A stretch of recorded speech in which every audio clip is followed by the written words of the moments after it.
We made it, guys. Happy Right. Wednesday. Oh my gosh, I We, almost said happy Thursday. I'm glad that you're on top of it. I'm getting better about knowing which day, but don't ask me about what day this is for sheltering in place. All right, Elizabeth. I'm giddy excited about sitting down and talking to our guest today, Mr. Aaron Ludin, owner of Orlando Branding Agency and the Orlando Real Producer Magazine. Thank you so much for sitting down and chatting with us today. Thanks for having me. How are you I'm doing? excited to meet you too. I hear so much about you from Renee, and I've had such amazing experiences with our real producers here in Austin that I'm excited to see what you're doing and everything that Renee's been sharing with me. Well, thank you. I appreciate it. So first things first, how are you and your family? Is everybody safe? You're doing okay? We're doing great. The family's doing well. Everyone is safe. They're locked down like everyone else. So they're doing it with a smile on their face, and that's what matters, is everyone's happy and healthy. Well, happy and healthy is where it's at. And there's so many things that I know a lot of our audience will already know about you, but can we just go back to sharing Aaron Ludin, the journey that kind of brings you to who you are today? I know you are one of the most generous collaborators ever, and you support the real estate community in such great ways, but can you share a little bit about the journey on what brings you to where we are today? Sure. Where do you want me to start? Tell me about yourself. Whatever you want. That's right. So basically I run a brand. Let me go back then. I started selling Cutco knives when I was 17 years old, a senior in high school. I got recruited by a company called Vector Marketing. They trained me in everything from personal development to sales to setting appointments, getting referrals, handling objections, like everything that like a full crash course, and not just the business, but also really in like success mindsets, habits, the same types of things that agents go out and get coaching in. I was just getting at a really young age. And so flash forward a few years, as I was graduating college, I got involved with a closing gift program that was a special division they had, which was basically selling branded closing gifts to real estate agents. My company expanded from there and started becoming a full service branding and promotional company. So that's when we opened Orlando Branding Agency, and we started to basically put your logo on anything you could think of.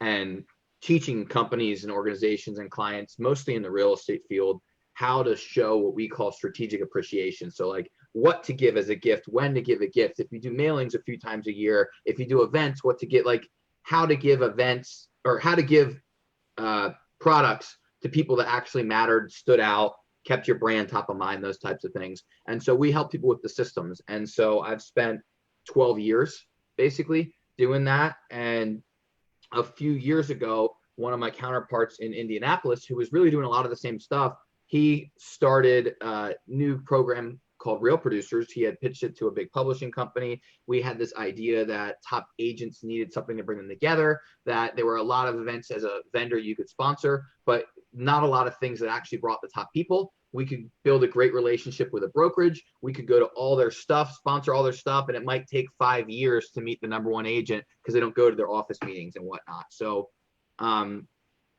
we were brainstorming how to get the attention and to build real relationships with the top people. And he basically came up with this idea to start a publication about and for the top producers, and to run events and to bring them together and to create community, and whether it's educational or social or just telling the stories, that by making it about the people, not trying to sell them something, like just bringing people together, that we would get a lot of attention and affection from the top producers in the city. And it blew up. It's spread all around the country. It's in 80 something markets now, maybe 90 by now.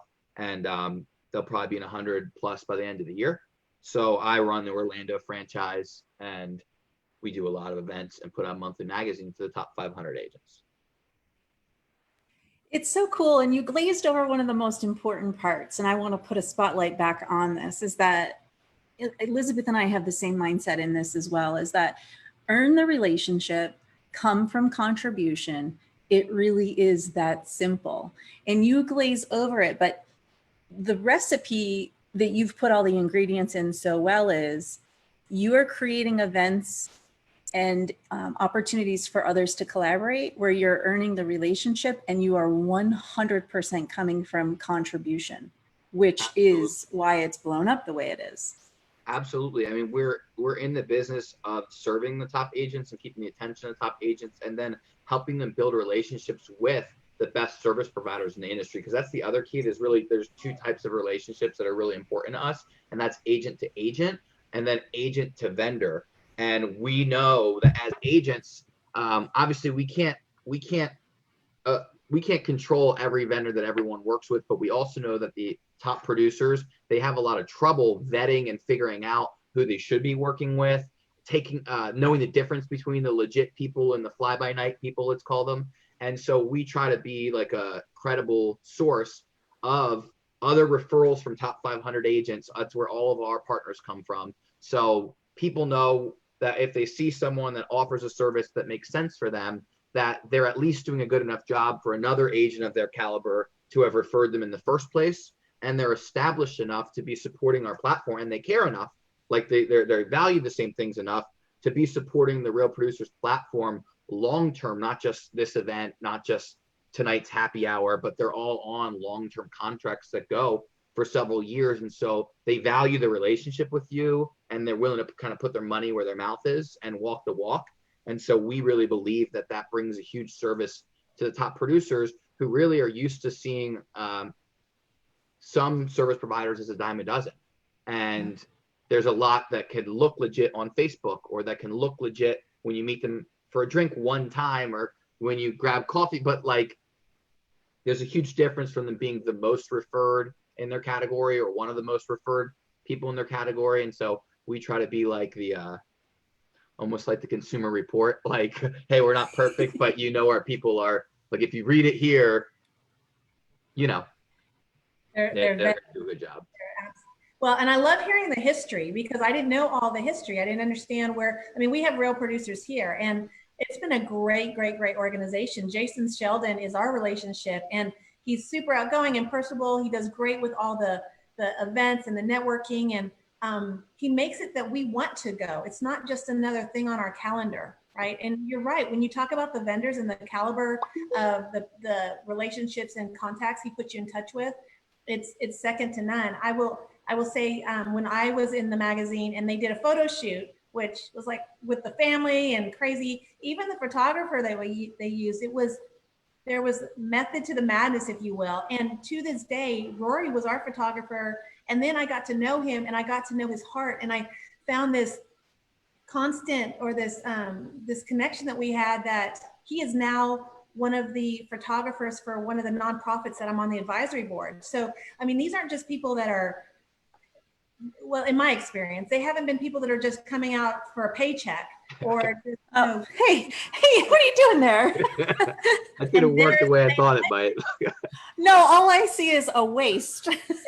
I tried to make it your guys' picture. That's actually a very funny picture. But I'm saying, these are people that they are truly serving our community as well, right? And they are like-minded, and it's not just the agents. So it's been a really, really great experience on my end here in Austin. So I love hearing the history and the backstory all the way from Orlando.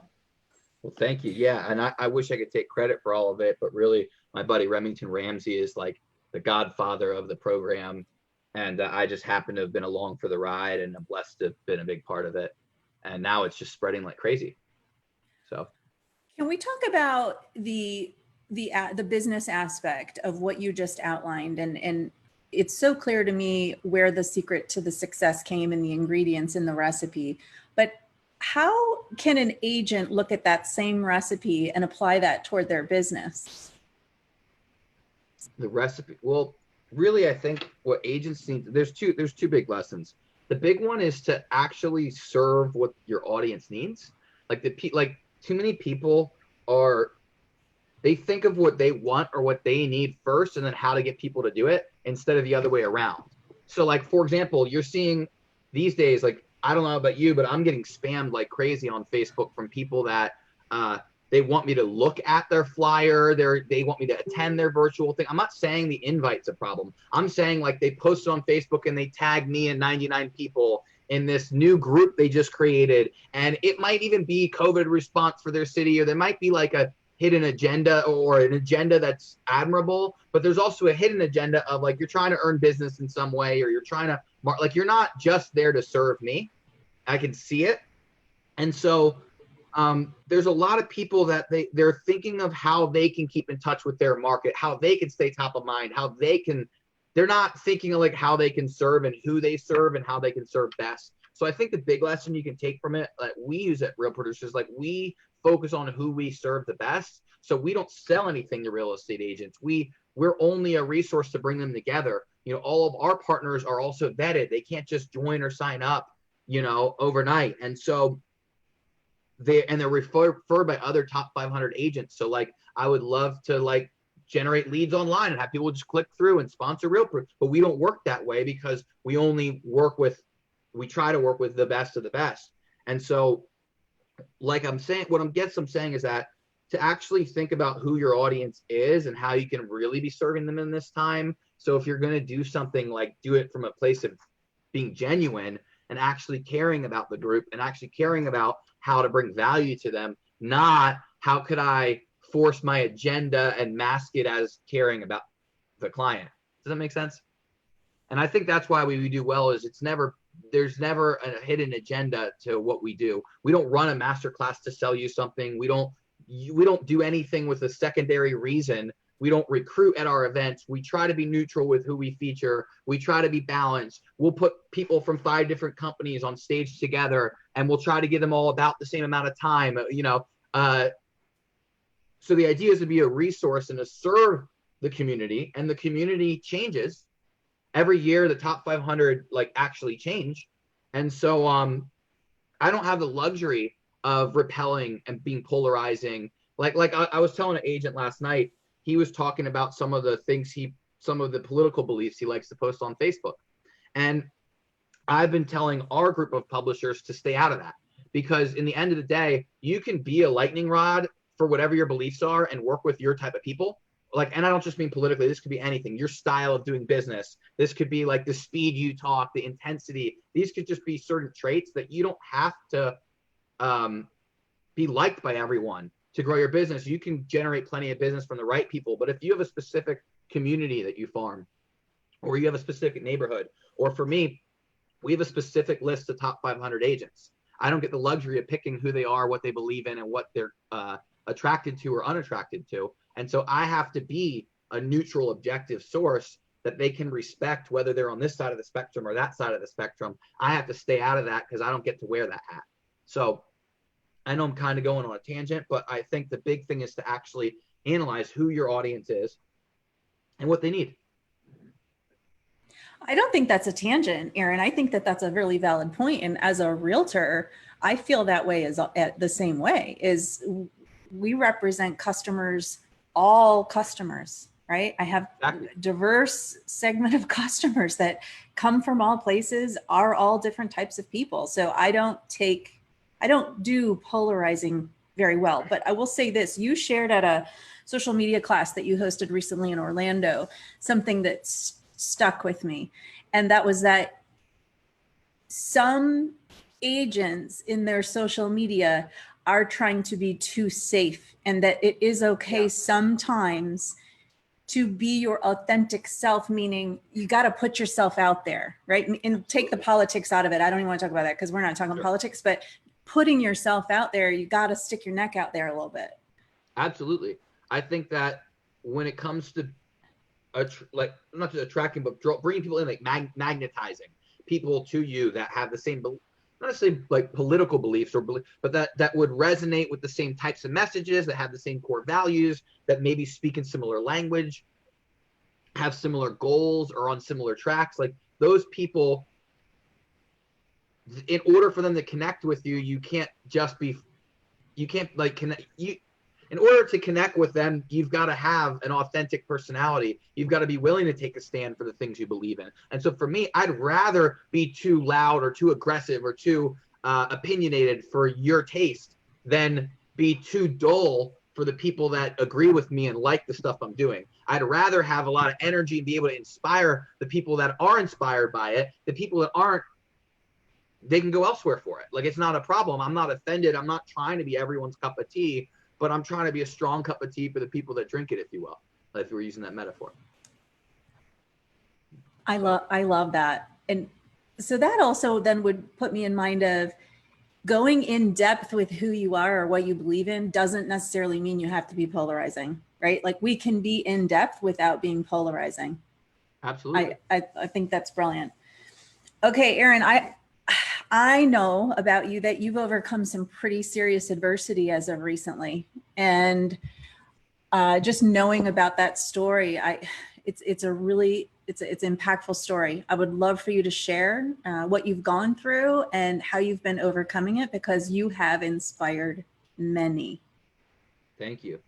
Well, really where it all starts, that you may or may not know about, is a little over 3 years ago, 3.5 years ago, I ruptured a disc in my back, and I was basically fairly immobile. I had a walk. I was hunched over like this. I had a rolling walker, with a little seat in the middle, like a grandma maybe would have at a nursing home. And I was just really a struggle to do anything, to shower, to get up and down the stairs, to get my dogs out, to get to places. And so I launched Orlando Real Producers not being able to walk, not being able to get around, like spending my weekends literally, I would spend them up here in this loft, like hunched over a yoga ball, wondering, like staring at the floor for hours just so my back wouldn't hurt, and wondering, like, I'd see people walking their dogs out the window, and I'd be like getting jealous of people walking by just because they can walk, and wondering, like, not only am I going to walk again, but when will I walk again? And if this is a problem for, like, I was 27 maybe at the time, 26 or 27 when it first happened. So maybe it was almost 4 years ago. Closer to 5 now. Anyway, so we go back to what day is it? I'm like, right? Yeah, I'm about to turn 31. So, but anyway, it had been a while. I guess it was probably closer to 4 or 5 years ago. But long story short, I didn't really know what the rest of my life would look like, or when I'd walk, or if it'd be soon, or if I'd have permanent issues, or whether, like, when I get to be 70 or 80 or 90, I'm going to be in pain all the time. And so that was really like where the health challenges started, I would say, and getting through that and having surgery and recovering and getting back to kind of normal. Flash forward a little. So I don't know, it's been 2 years or so since the surgery, and I was in Breckenridge, Colorado, and we don't really know what happened because it's the middle of the night, but I was found at the bottom of the stairs. I wasn't drinking, I know that much. I wasn't doing anything, probably altitude, but I fell down the stairs and actually hit my head, had a brain bleed, was knocked unconscious, and they found me laying on the ground with my feet up a few steps.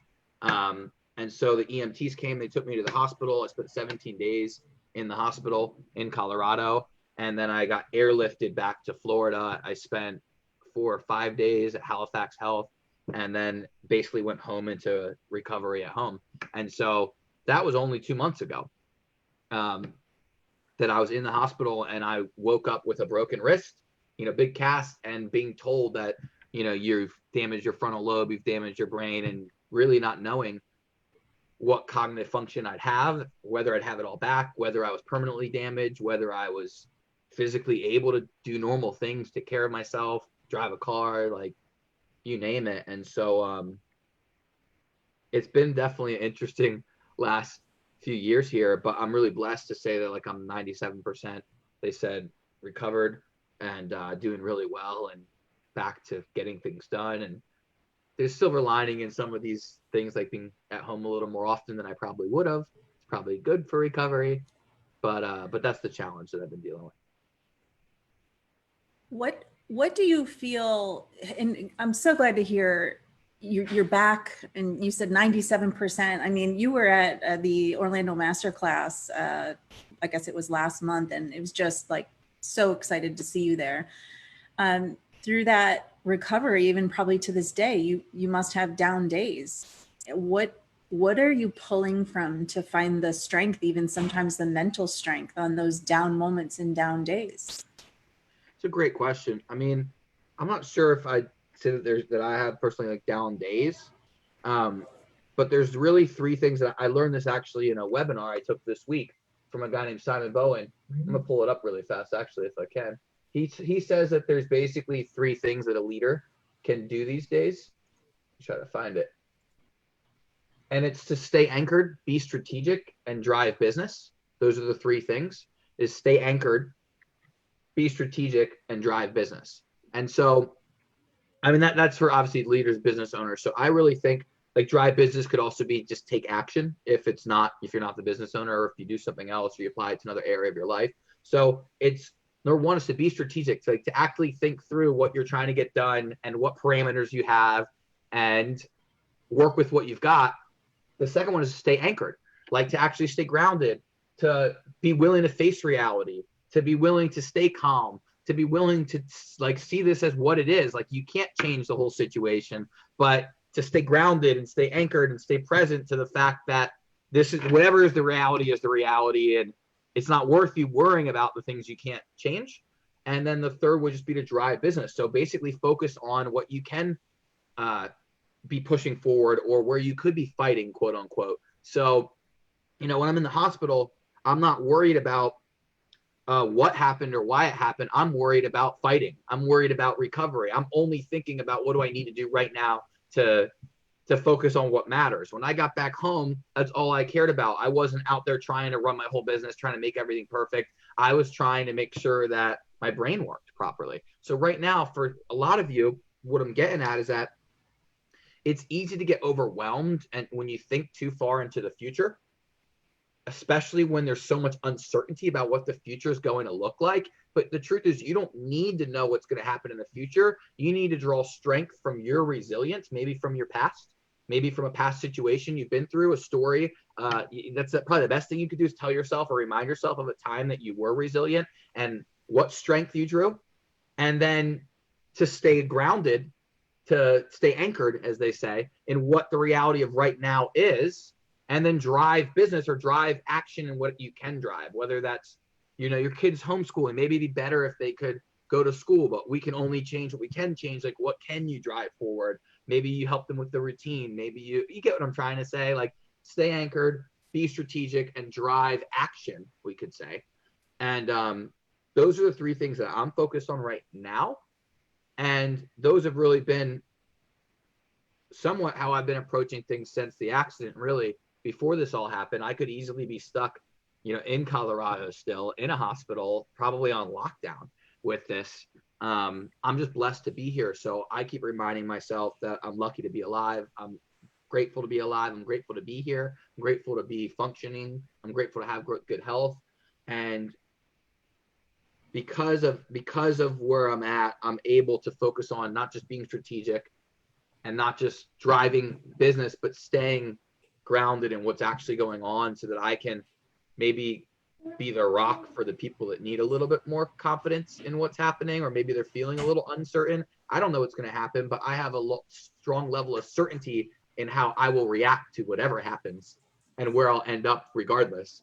And that's kind of my advice to anyone watching this, is to just, you might not need to know what's going to happen, but you should know that you have resilience, that you have the strength and the power, and rely on that. Well, I am in awe that I remember Renee told me this happened. I didn't realize it was just 2 months ago.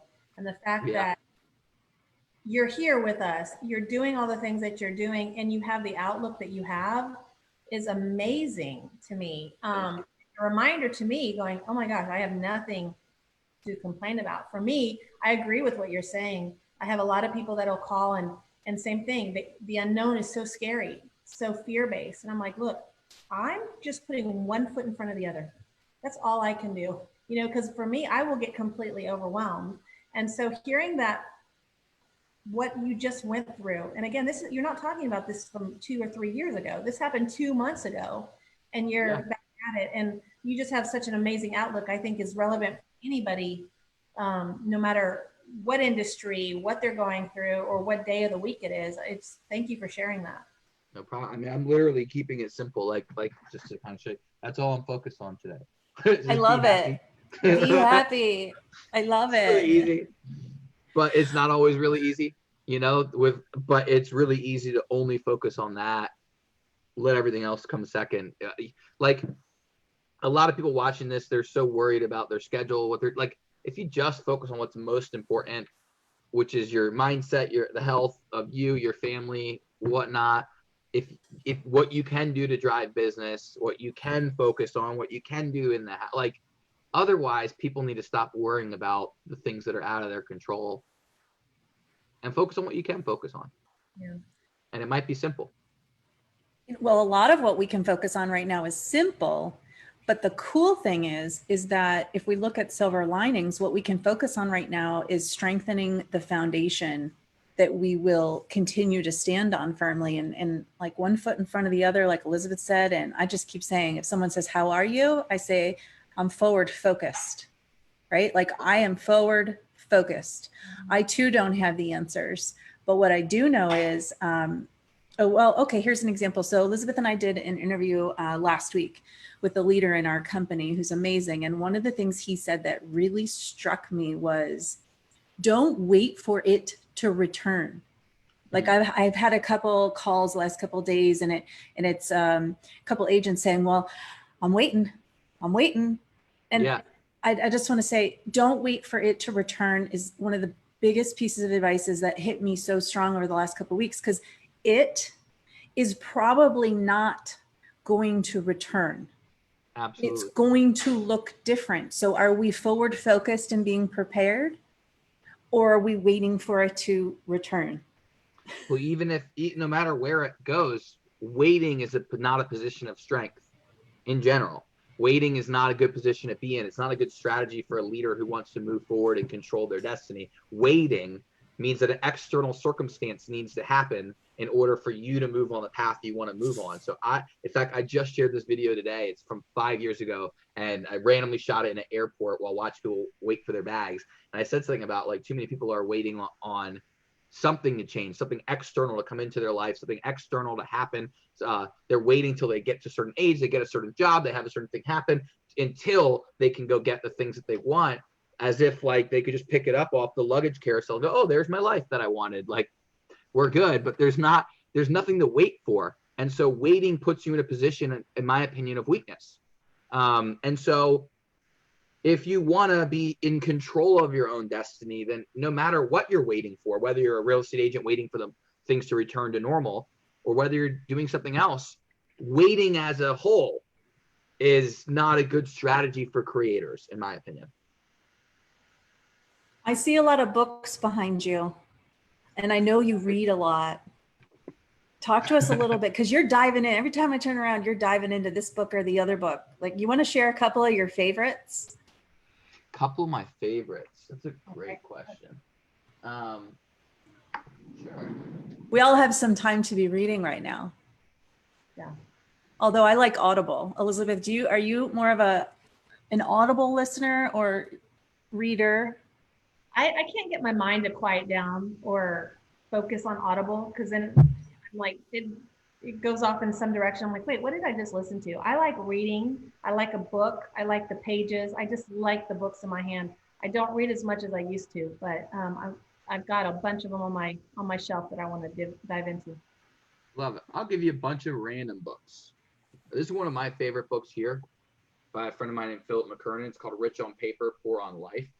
A lot of you that are home and have a lot of time to contemplate things, this would be a really good idea to read. It basically it's called the subtitle's 3 Paths to More Meaning and Money, and talks a lot about whether or not the goals that you think you want are really what you want, or they're just false constructs that were placed by society or other people's opinions or expectations, and whether you really want the things you think you've been going for. It's deep. Another good one is Relentless by Tim Grover. This is a really one of my favorites. One of my favorites.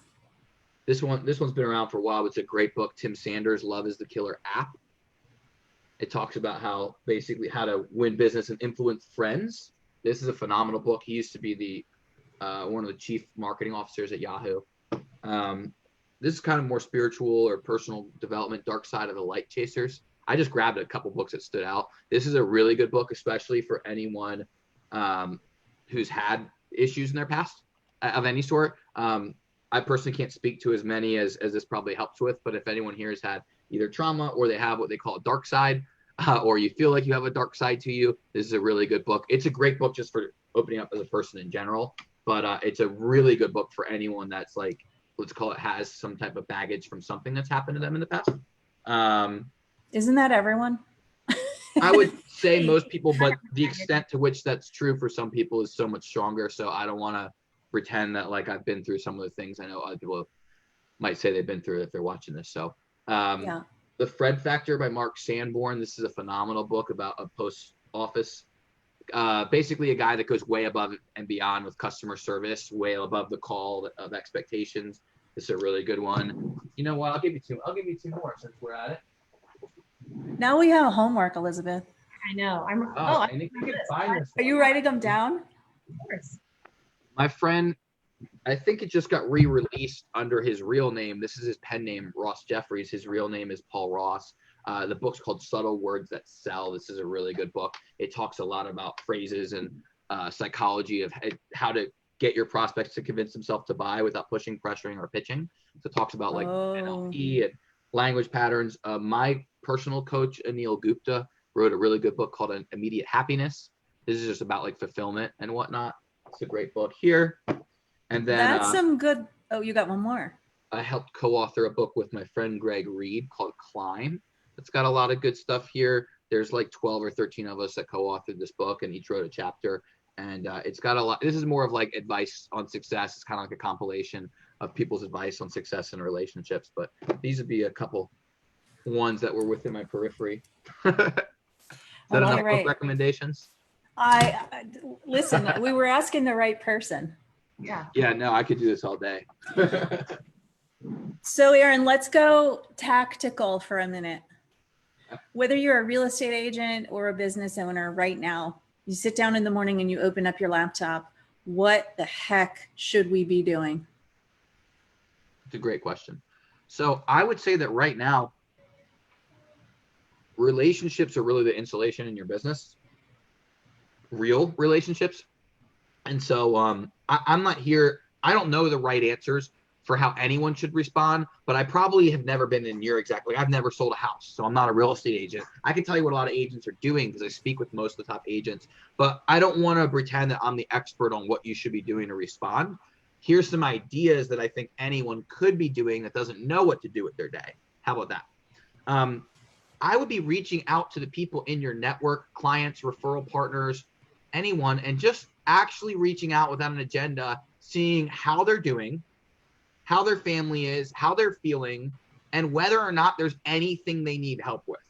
Anything. It doesn't need to be in the business, and it shouldn't be, by the way, do you know anyone that wants to buy or sell or anything like that? It's strictly like for the purpose of reaching out and letting them know that you care and letting them feel cared about. Because let's be honest, if you're watching this video, you can look at whether or not you're raising your hand. I can't see you, but raise your hand if you've gotten more than a dozen calls from your network from people that actually care and wanted to see how you're doing. Because I'm going to guess that most of the people watching this have not been reached out to nearly as much as they have Facebook friends.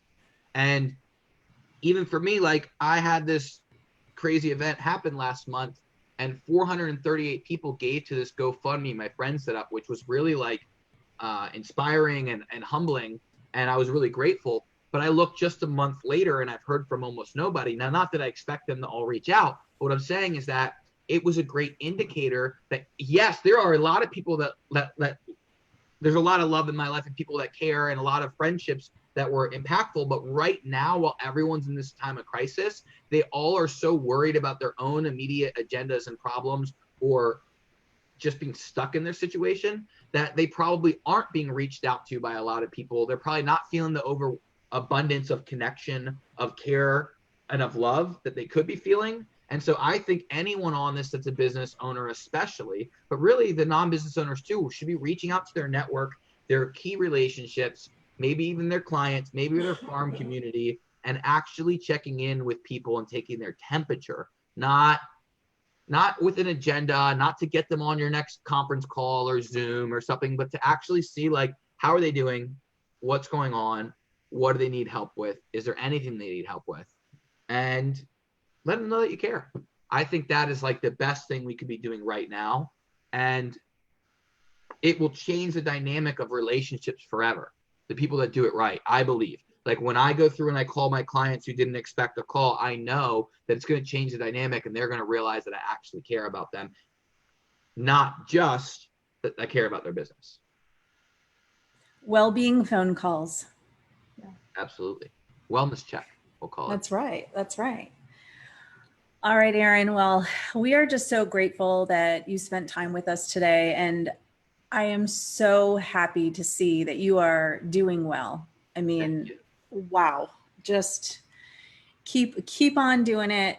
We appreciate everything that you're doing in the real estate industry, especially. You do always come from contribution, and the community that we have, by the way, is one of the things getting us through this time, right? Because we have this community that we can lean into. Absolutely. Thank you. And you, honestly, I got to give you credit because you nudged me to do that, to bring everyone together. And we had 91 people jump on the Zoom call. So, which was really except for I know you weren't able to make because we had no internet. I gave you a shout out though. I did give you a nice shout out, but and we'd love to have you on the next one. We'll probably continue to do them. Well, you want to talk about terror setting in? Get that notification your internet's out and you might be out for days. That feels like terror right now. Oh my God, I can only imagine. Will you let everybody? Oh, go ahead, Elizabeth. Thank you for pouring into us today. I mean, especially, I'm just still sitting here with everything you've had going on in your world. And a lot of people would be sitting there saying, poor me, and just kind of putting their head in the sand. And you're not. You're still, I don't know how you normally are, but I'm you're collaborative all the time. But it's like, wow, in this, 30, 45 minutes, just sharing, and your energy and your optimism, it's infectious. And so just thank you for pouring into all of us today. Thank you. Well, I'll share one last thing, if that's cool, that you Please made me do. think of. I posted this on Facebook this morning, and I really think that this is pretty much the reality of the situation. And it's that I wrote something like, leaders, if you put your head in the sand, if you think now's the time to put your head in the sand, you're going to get buried.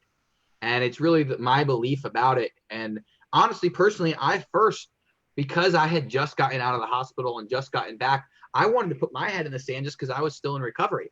You know, when this all first started going down, I spent a little bit of time on the sidelines kind of watching. And what I realized was that if you sit on the sidelines too long, the game ends, you know, like in sports. And so leaders, like, this isn't a time to put your head in the sand, because people are going to remember how you responded, how you reacted, and whether or not you were able to be a beacon of hope. And maybe they won't hold it against you if you don't, step up, but you're missing an opportunity to impact people, to really lead, and you become more replaceable in the situation where you don't seize the opportunity to step up and bring people together and make an impact. So I really believe that I owe it to my community to step up and not put my head in the sand, but to find a way to lead through these times of trouble, so people can look back and know that when what hits the fan, that they know how they can expect me to respond.